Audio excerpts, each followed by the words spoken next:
So, what's all this about? What's changing this year? What's it all about? Vicky. Sound like a monk then. A monk. Okay. In a monastery. I'm very hot in my jumper. It's fine. We'll keep going. So it's 2026 and the landscape it's changing. To what? We spoke about this a lot last year on how we feel dog training, behaviour industry globally is very set in its ways from archaic. I love that word, archaic, and it perfectly is the dog industry. Yes. Describes it perfectly. Which is ironic because the dog knowledge is epic. Yeah. And we are miles ahead. It's always moving forward, all the science around it's dog incredible. knowledge. Like every time I go to a conference, I'm like, oh, genius, love it. Absolutely, like give me more, let me consume more. But we're still trying to deliver one-off sessions. Behaviour consults are still pretty much, packs of 3? You get your longer consult. Packs of 3? Packs of 3. I've got like a cellophane packaged up thing in my head now. Huh. A pack of 3. Okay. My brain went to like a pack of dogs, but okay. Right. Pack of 3. Some little wolves. Anyway. And in many cases, not even that. Like I never did packs of 3. I just one-off sessions. But yeah, it's that old-fashioned thought process around how we deliver the services, isn't it? Yeah. Yeah. I think you could genuinely look back over the last however many years and go, oh, look, that's that and that's that and there's classes and there's this and there's that and blah, blah, blah. And the price points haven't changed much either. Not a lot. If at all. Not a lot.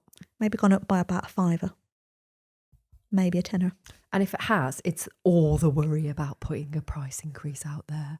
Yes. All the conversations I see about this. How do we even go about starting to do it? What justifications do we need to give? I saw something in a Facebook group actually quite recently. Like, what are the things I need to tell people? Like, it's your business. You just put... Do you think, like, Tesco tell you when they're putting the prices up and justify it? No. You just do it. You just buy it. Almost becomes an expectation, doesn't it? Like I expect my gas and electric to go up every year. Everything goes up. Yeah. It's like, oh, can't possibly put my prices up though. But what we're finding is that the landscape in terms of the marketplace, in terms of prospective clients, I genuinely believe is changing because of how fast-paced the entire world is now. Yep, agree. And we're more time precious than we ever have been before. So maybe before we used to be able to dedicate Thursday evenings to puppy classes. And now maybe I can't because it's the only time I can get to body pump at the gym. So maybe the dog gets, left behind in that sense and I don't have time to do it. And attention spans are reduced as well, don't you? Yeah. Like if we can only bear to watch a reel on TikTok for 3 seconds and then we switch off, like not Scary, even 3 isn't seconds it? in some cases. Like Yeah. what chance have we got? Yeah. And you grab somebody's attention in like a second. Like, oh, crap. Yeah. Gone, lost. So, I think people are evolving and changing and technology keeps evolving and changing and not everyone can, difficult to keep up with it all. And I think this is where it may sound like a bit of a contradiction or it may feel a little bit grey because I suppose it is, because there is always going to be anomalies. There's always going to be some things that will still work. Like the public in general will probably still be saying this year, I need a puppy class. I need socialisation for the dog. But I think what we have to be mindful of is what we are all striving for and what we are all pushing for, which is for the public to be more educated around their dogs.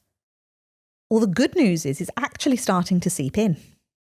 Slowly, but it is starting to seep in, which means at some point the public will start looking at how these services are delivered and go, hold on. If we're kind of being told that, for argument's sake, puppy classes aren't the best, why still offering them? And we're getting a little bit more clued up on it. Because all of us out there are trying to do the education bit, and content is becoming more and more accessible. People are turning to things like ChatGPT to ask it for solutions on how to do things. So where does that leave us if everything stays the same? Yeah, and we've had lots of conversations recently around that these classes are harder to fill. Yep. That it's increasingly feeling disheartening, and there's more trainers popping up. This is always a theme, that there's more and more trainers. And the way you've got to look at this is go, well, if there's more and more trainers, there's more and more demand. More and more people are getting dogs every year. Like, that figure just keeps going up.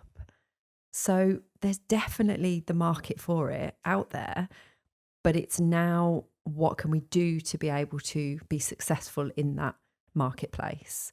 Like, how do we need to change our points of view from these archaic, old-fashioned models that have been going since the 90s to 2026 now? And how do we stand out? How do we get seen? How do we deliver better services for people? And I think what we can only say is, like, it's your responsibility as those dog trainers out there to start thinking like you're in 2026 and stop thinking like you're in 1990.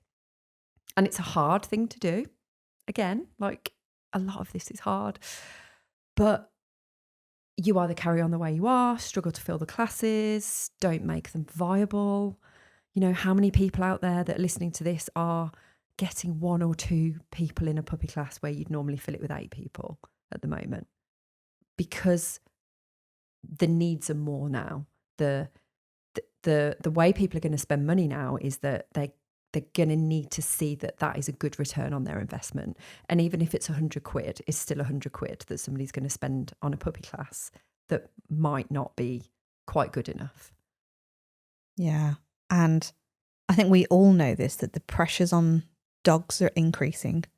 Like, their natural world is diminishing, really. Yeah. More and more of us are expecting and getting dogs to, I want to say us, I don't mean any of you listening, because we're all the dog geeks that will go like, oh, we got a dog to actually do stuff with. But again, and I'm massively generalising here, but a good chunk of the population, I feel, want dogs as companions, as another fluffy thing in the house to, I don't know, just like be there, have a little cuddle with, maybe go on a little moochy walk for maybe not very long, or, you know, like, or just a walk of a weekend, and like a bigger type of hike. Yeah. And but again, if they're busy people, they're going to have limited time. Yeah. Therefore, like, this is why there's so many problem dogs out there. Mm-hmm. And it's that like, yeah, it's that effect that's snowballing, isn't it? Yeah.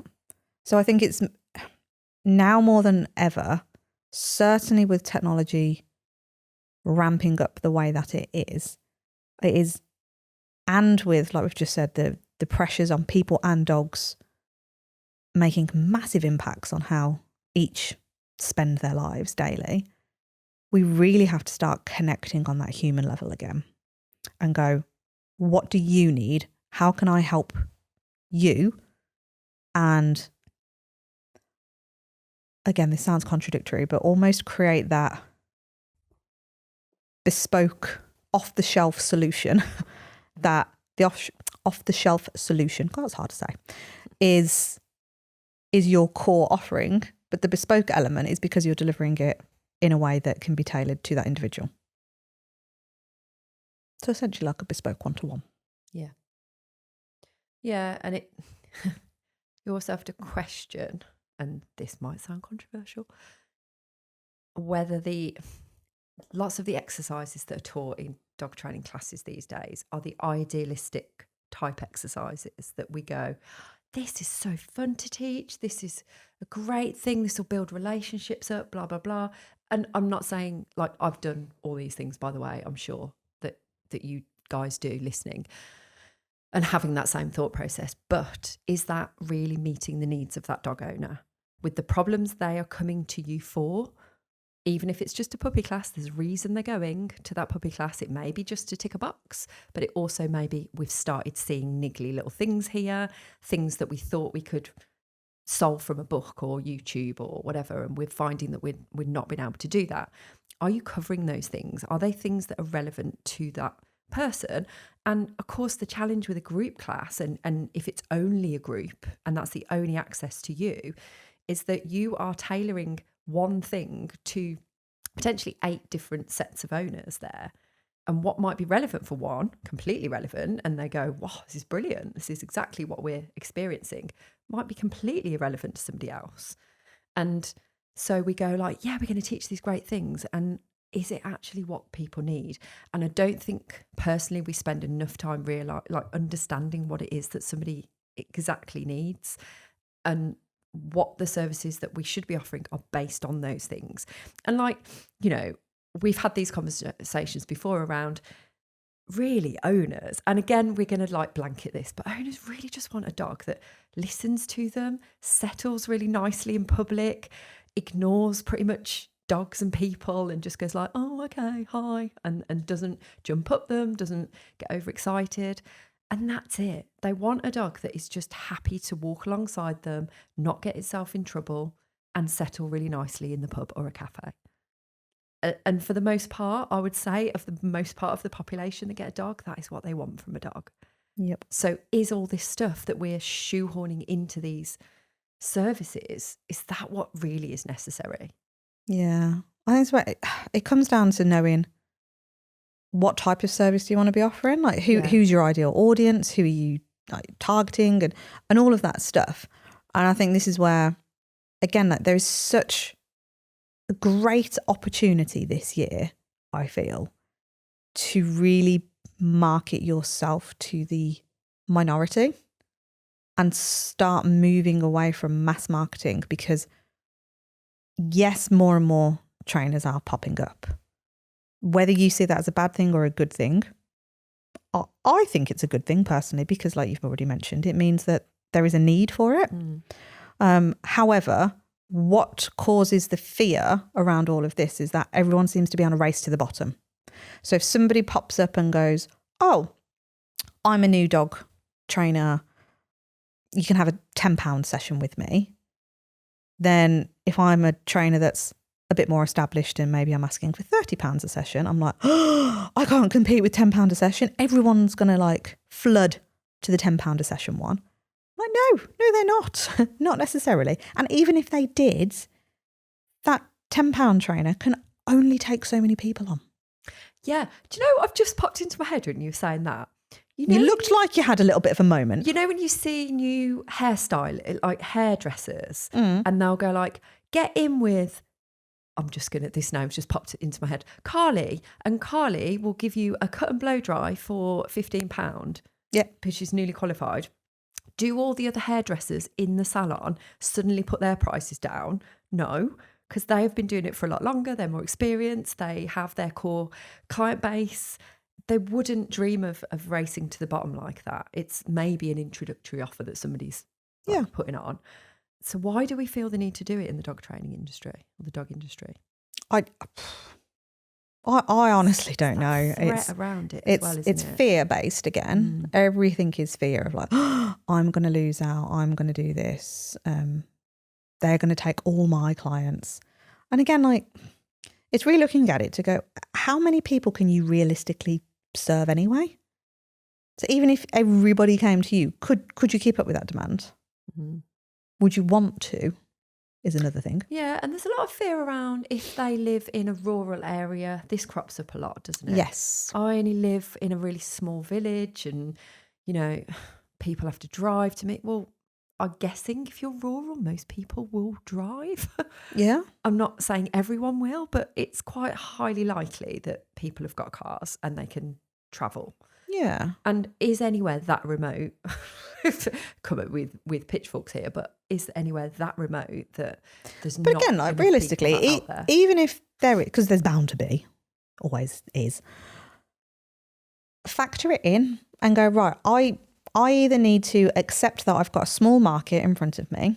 So therefore I'm going to hit a point where I can't physically take any more on.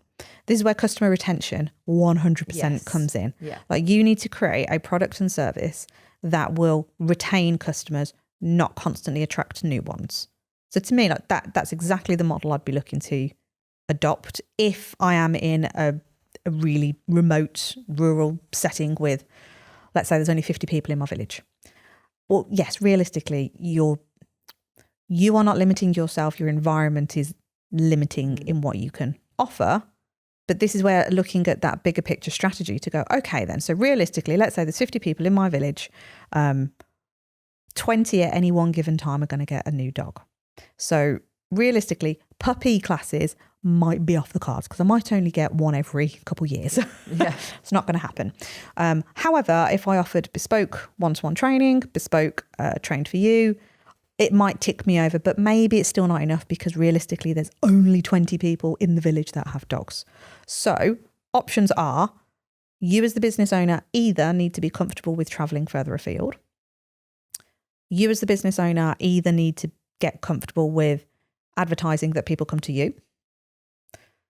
You create an online element, but be mindful that if you're going to go down that online route, with anything, there is a lot of work that goes into it. But there's options. It could just be the Zoom route, though. It doesn't Yeah, have to exactly. be It's an like you online still do course one-to-one training. You just deliver it on Zoom. Or and the other option as well is, again, if you are rural living in a village and the next one is like 20 miles away, is building up that awareness and having that value behind it, that people are willing to travel away from that area as well. Yeah. And if you're happy to travel outside of that area, you make sure those fees are positioned accordingly. Yeah. To factor it in as well. So I think even though the landscape is changing and has been changing over the last year, I'd definitely say it's really starting to shift. 18 months, isn't it? Yeah. I think the business fundamentals, business 101, never fully understood 101, but no, I don't really get the 101 thing. But you know what it is. Comes up a lot, doesn't it? Yeah. 101. Business 101. Don't know. Business fundamentals, I'll stick with that. These haven't changed. The fundamentals of business are still that you need to have a robust enough system that you can rinse and repeat it. Like if you're attracting classes, one-to-ones, whatever it is, can you rinse and repeat it? Could you step away from the business, bring somebody in and the business still work? And let's assume that this person you brought on is the equivalent of you, they're just not you. Are you at that stage yet where you can rinse and repeat a model? That's essentially what everyone should be working towards. We're still working towards that. Yeah. It takes time. But I think definitely for 2026, we've got an opportunity to be playful, I think. Be playful, be creative with your offers and go, right, how can I bring these together? These are the things I loved doing in my dog training business. I loved just getting creative and playful with my services. It's why I created that 90-day puppy class.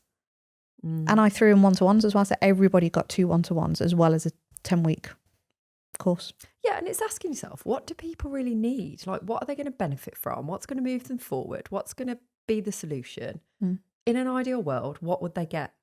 And then start putting that offer together to make sure that is the thing that they need. Like one of our clients recently, he loves all the scent stuff, scent work, and we were talking about that as a side arm almost of his business, and going like, oh, so the core is the typical, obediency stuff and the puppy stuff, but really my passion is the scent stuff. We're like, oh, okay. So tell me more about that. Oh, well, it can be really beneficial for like reactive dogs and actually brilliant. Obviously, I know this. I'm like, yeah, great. But people don't see the value in the scent stuff. So therefore, I just do that on the side for the really dedicated people.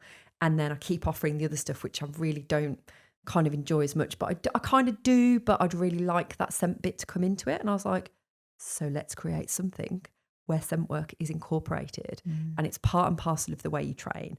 And it's something you're known for and something that people recognise in you and go like, oh, that sounds amazing. I get my reactive dog trained by this guy who has a passion for scent work, and I don't really know much about that thing yet, but I'm going to. and he talks about it in such a way whereby it offers that solution and it shows you the benefits and all that kind of stuff. And when we talked it through, he was like, oh my gosh, oh, can you do that? I'm like, yeah, it's your business. If you like the sound of that, you can absolutely go all in with making that your thing, talking about it till the cows come home, making sure everybody knows that's what you're about. And I even like coined the phrase like the scent work guy, you know, that kind of thing. And he was like, that would be amazing. That would be absolutely brilliant. I just didn't see a way that I could actually incorporate it in. I was like, you can do anything. And this is where we're limiting ourselves, aren't we? Because we just don't know what we don't know. And We've all been stuck in a box. We've all been stuck in this 90s model that we don't have to be in. And then you can look at how much time does somebody need with you? What is that typical amount of time that someone needs to get things right, start changing habits, start implementing it and continuing implementing it, making sure they don't fall off a cliff? Like, what does that time period look like? And we start building it all together. We have almost lost and again, it's not just us. It's not just the doggers out there. No, it's not just doggers. It's somebody said to me the other day, so are you going to get a tutor for your kids? I was like, for what? Why? Well, Clay especially should be reading and writing by now. Okay, really? Should be. And again, I'm human, so my immediate internal response, because I wouldn't do it externally, was like, oh fuck, should he? Should he be reading and writing? Like, do I need to go and get a tutor? Am I failing him? And then when I could like breathe and just, again, I say breathe, like I wasn't pissed off or anything. I was just, my immediate response was, oh, I'm failing him. Maybe I should be doing that because everybody else his age who's in the school system, in the box, is doing the stuff. And I'm very far removed from the box on that particular thing. But again, just having that ability, which is hard, to be able to walk away and give yourself that space in whatever that space looks like for you and go, I'm good with that decision and I'm good with exploring and I'm good with playing in that space. And I know that if I ever changed my mind or if I ever felt like I needed to go down that route, there are options available. I feel like I could get a tutor at any moment in time, should I want to. And it's like treading a new path, isn't it? It is. And it's difficult. Treading a new path is always scary. It's always like, gosh, shit, am I doing the right thing? You're always a bit with trepidation and you might get a bit judgment. You might get people going like, oh God, she's doing that. That's a bit out there. I mean, you get it all the time with the kids, but I've done various things in my life where people have gone, what? Like, that's a bit out there, a bit weird. Why did you get an Italian greyhound? Well, I question that like at the moment. Why did I get a whippet puppy that can't be left on its own? Even more to the point. Does anyone know a dog trainer that can help me? Where was I going with that? I've lost my train of thought now. You put pesto in the mix. But there's been things before, like when I've got tattoos and apparently it might limit my job opportunities, like my dad used to say. And it's like, oh, fuck, have I? Am I never going to get a job again because I've got tattoos? And then I'm like, no, that's ridiculous. Like, stick to my own, my own thoughts and my own feelings around it. But it does, it makes you doubt yourself. But I think the truer to yourself you are, the self-belief you have around what it is that you do, how you do it, and how you help people, that will be the thing that drives you. God, you're absolutely. I had self-belief in myself earlier when I said the word silo. Oh my God. Has anyone else not heard of silo? She was looking at me as if to go like, what? Well, actually, not even just looking at me. I had the look and the words to go, what the fuck are you on about? Silo. I've never ever heard of this word. Silo. I must be very ill-educated, but I've never heard of it. Weird. I thought you meant solo and you just said it wrong. No. See? Just tread your own path. Have self belief. What? Have self-belief. It's self-belief, isn't it? In knowing, I don't want to go down the imposter syndrome route because it comes up all the time, but Like if you are good at what you do and you get good results for people in the limited business model that you might be currently running in, but let's say generally speaking, you get people that love you and want to work with you. Because let's face it, it's all relationship building, isn't it? I mean, when I look back, I go, oh God, I could have been doing things way better. Still got great feedback, still got people coming back to me, still got reinforcement and winging it, all that stuff. But deep down, I knew there was a better way. I knew there was something else, but I just didn't know how. And then as soon as it got kind of that door open to me, I was like, oh my God, like, yes, of course, this is better for people. And it's not because I'm stupid. It's not because I'm, I've just this indoctrination of this industry and tunnel vision and being funneled into doing something that you think you can't do anything different from. That's all it was. And as soon as those doors flung open and as soon as like you almost have the validation to go like, go for it, do whatever you want. It's okay. Nobody's going to tell you off and you will only do better things. Yeah. Then that was it for me. I was like, let loose and went with it. But it's permission to play, isn't it? Yeah, it's just like, it is a validation thing a lot of the time, don't you think? Yeah. But again, I hear a lot from my clients, is that okay? Like, can you do that? Yeah. Yeah. And I find that really fascinating because why do we think we can't do it? Without sounding like a doom and gloom, I genuinely think it's just a culture we're brought up in. It so needs to change though.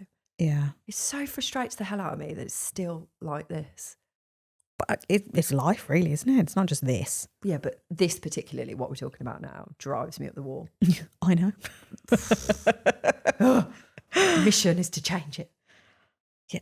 And you know what? I think if you're the type of person, because as much as I'm saying like be creative and be playful, I would not put my brain in that box that I am a creative person. Vicky, on the other hand, like I would say like interior design or that like I would put you in a creative box. Me, I'd put me in a spreadsheet box. Oh, gotcha. Which is weird, I find, because I don't feel like I fit that. But at the same time, thing. You have the ability to think outside the box more than me in a lot of ways. I admit it's weird.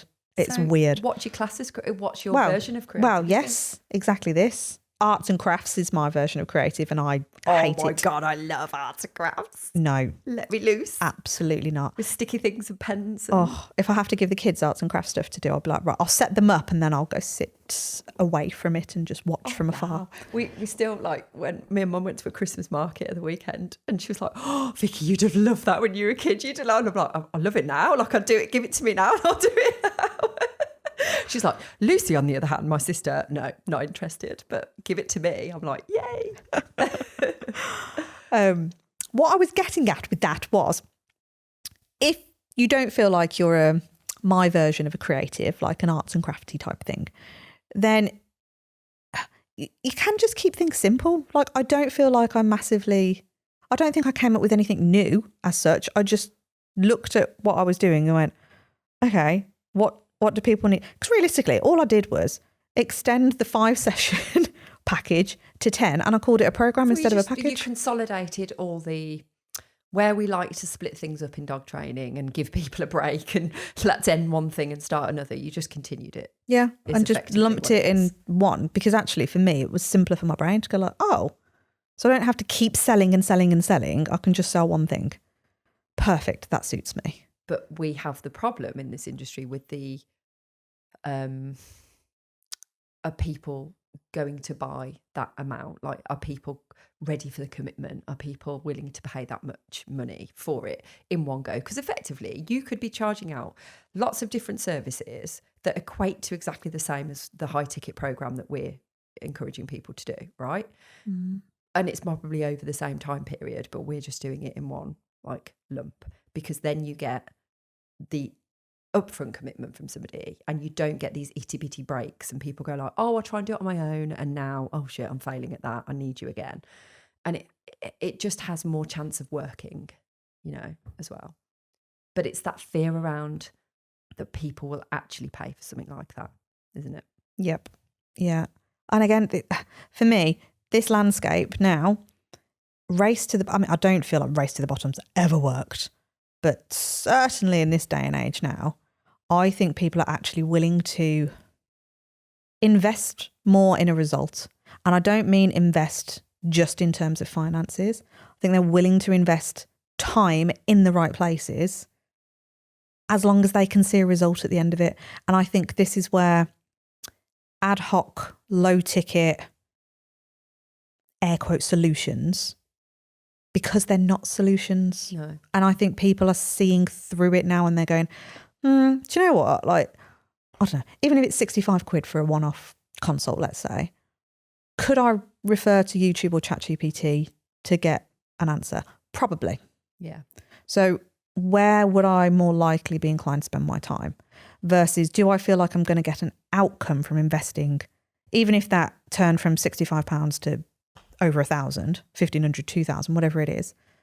If I felt like I was going to get the result at the end, I don't feel like I'm going to get a result from ChatGPT, Google or YouTube for a £2,000 program, or rather versus a £2,000 program, sorry.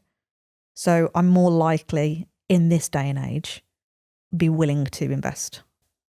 Yeah, and if people are putting the time and effort into showing you what that outcome could be and building that awareness of themselves and showing themselves to be a real human being that can connect with you and take you through that journey, there's the trust building and there's all the substance around it that you need to know that the outcome is very likely going to happen. Yep. Whereas all the faceless stuff or the techie stuff, which, yes, it's great. Yes, it helps in lots of ways. Like, is that going to be the solution? Well, no. Lots more is going to happen this year, I feel. Oh, yeah, definitely. Defo. We'll keep you posted. Yeah. Come here for the latest intel Yeah. in the dog business industry. Yeah. If you are not watching us on the YouTube, Why not? well, yeah, why not, for Did starters? you even know we're on YouTube? I don't think a lot of people still know we're on YouTube. No, we are on We YouTube. change our outfits. We make an effort for you and you don't even watch us. Like, we feel very hurt by it. Bit extreme. No, we're trying to just build up this awareness of YouTube. Yeah, like, you know us by now, nothing but transparent. Oh, yeah. Yeah, we genuinely want to get this podcast out to as many people as possible. So our favour to ask, what are you doing that weird thing for? Is this what you're going to ask? Who do you know that could benefit from the Let's Talk Dog Business podcast? It wasn't, but it's a smashing question. There we go. Okay. I was going to be more direct and say, do us a favour, go on over to YouTube and hit subscribe. We'll do that. And then who else would know? We both get to ask her one thing because we're a duo. Okay. Down Split for in half. Toodaloo.